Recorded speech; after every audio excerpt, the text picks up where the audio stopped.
নওগাঁয় ৫ দফা দাবিতে complete shutdown ঘোষণা করে বিক্ষোভ করেছেন মেডিকেল কলেজের শিক্ষার্থীরা। সোমবার বেলা 11:30টায় প্রথমে মেডিকেল কলেজ থেকে একটি বিক্ষোভ মিছিল বের করে শিক্ষার্থীরা।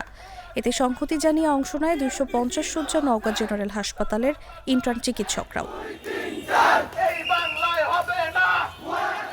মিছিলটি শহরের প্রধান সড়ক প্রদক্ষিণ শেষে মুক্তির মোড় শহীদ মিনার চত্বরে এসে থামে। পরে শহীদ মিনারে বিক্ষোভ সমাবেশ করেন তারা। এ সময় নওগাঁ মেডিকেল কলেজের শিক্ষার্থী আনিসুর রহমান, ইন্টার্ন চিকিৎসক ডাক্তার মারুফ আহমেদ এবং ডাক্তার সামান্তা ইসলাম বক্তব্য রাখেন। বিক্ষোভকারীরা বলেন, দেশে প্রচলিত আইন অনুযায়ী এমবিবিএস অথবা বিডিএস ছাড়া কেউ চিকিৎসক পরিচয় দিতে পারবে না। সম্প্রতি এ নিয়ে উচ্চ আদালতে করা রিট দ্রুত খারিজ করতে হবে। মানহীন বেসরকারি মেডিকেল কলেজগুলো বন্ধ করতে হবে। রেজিস্টার্ড চিকিৎসকের প্রেসক্রিপশন ছাড়া ফার্মেসিগুলো ওটিসি লিস্টের বাইরে কোনো প্রকার ওষুধ বিক্রি করতে পারবে না।